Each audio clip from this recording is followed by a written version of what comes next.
avançamos para a lição da quinta, para um tempo como este, uma das frases emblemáticas da história de Esther.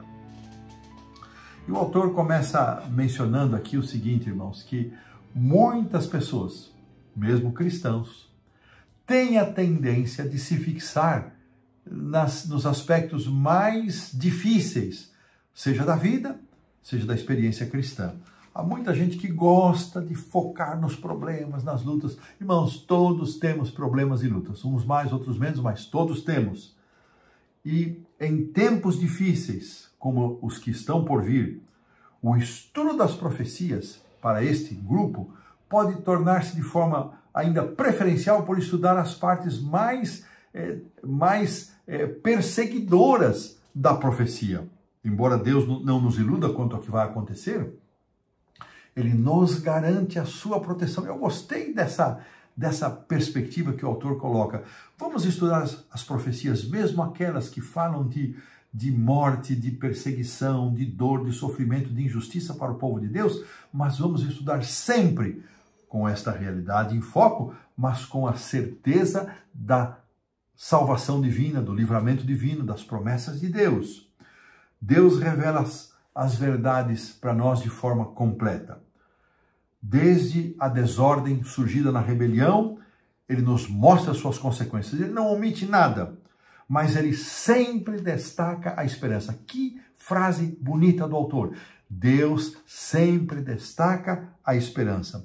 Alguns olham para a crise, para o tempo de angústia, para a perseguição e, cheios de medo e apreensão, tremem na base. Os momentos finais serão fáceis? Não, de forma nenhuma, não serão fáceis. Mas assim como a previsão dos tempos difíceis é confiável, porque eles irão acontecer, também a promessa de libertação é confiável. Vamos também nos concentrar nas promessas que Deus faz de proteção, de cuidado e libertação para o seu povo. Lá no Apocalipse 12, o diabo persegue a noiva de Cristo, cheio de ira, mas Deus intervém para salvá-la. Leva para um lugar deserto, para a terra, onde não havia presença de água, não havia habitação. A história de Esther também apresenta uma bela rainha, desempenhando um papel central no drama, da mesma forma como Deus usa a mulher e como exemplo da sua igreja para protegê-la, para salvá-la. Assim, que paralelo interessante. Deus levantou a sua igreja remanescente para um momento específico desta terra, para compartilhar esta mensagem das coisas que em breve vão acontecer. Esta mensagem deve ser levada como uma mensagem de misericórdia, como uma mensagem de amor, como uma mensagem de esperança. Estamos aqui, como disse Esther, capítulo 4. Vamos ler esta expressão. Ela merece ser recordada aqui direto da fonte do livro de Esther. Deixa só me achar aqui o livro de Esther e nós já iremos, que está aqui já chegando nele. Olha que interessante aqui o verso 4:14, que nos diz o seguinte: a resposta que Esther deu para Mordecai. Vamos falar primeiro, irmãos, vamos no verso 14. Produção, coloca aí a parte final. E quem sabe, diz aqui o verso 14, a segunda parte, se para conjuntura como esta é que foste elevada rainha para um tempo como este. Para um tempo como este, será que você não foi posta como rainha? Disse Mordecai. Então pediu Esther que respondessem a Mordecai o que ela iria fazer. E aí então na parte final do verso 16, diz assim: depois irei ter com o rei, ainda que a contralei. Por favor, produção, coloque aí, merece ser posto. Depois irei ter com o rei, ainda que a contralei. E se perecer, pereci. Que coisa linda, que momento glorioso da vida de Esther. Ela descobriu que não estava sozinha para enfrentar a perseguição que Amã havia provocado, desencadeado sobre o seu povo.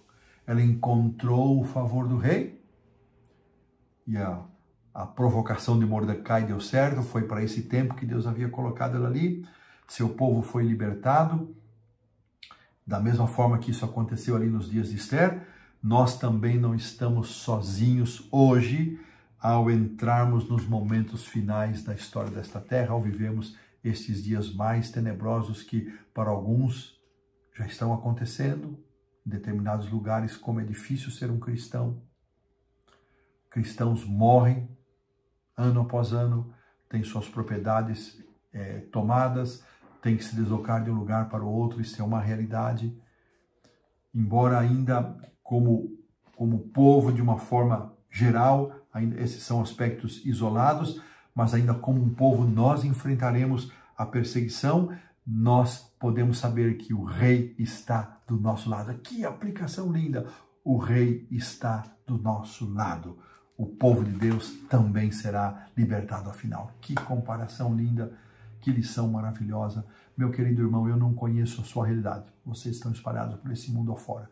Não sei se você está vivendo num ou outro país onde as liberdades estão cada vez mais restritas, onde você já enfrenta muitas lutas para viver a sua fé de forma plena e integral. Ou se você está num país como nós aqui no Brasil, onde temos ainda grata e abençoada liberdade. Seja como for, o Rei está do nosso lado agora, para aproveitarmos esse tempo de oportunidade e testemunharmos, ou está do lado daqueles que já estão enfrentando lutas e dificuldades, e Ele estará do lado do povo de Deus quando os acontecimentos finais, quando a perseguição geral se instalar, o decreto dominical, a perseguição, o decreto de morte, fechamento da porta da graça, tempo de angústia de Jacó, o Rei está do nosso lado. Que esta palavra nos encha de esperança, nos conforte, nos abençoe. E desta maneira colocamos um ponto final na lição da quinta-feira.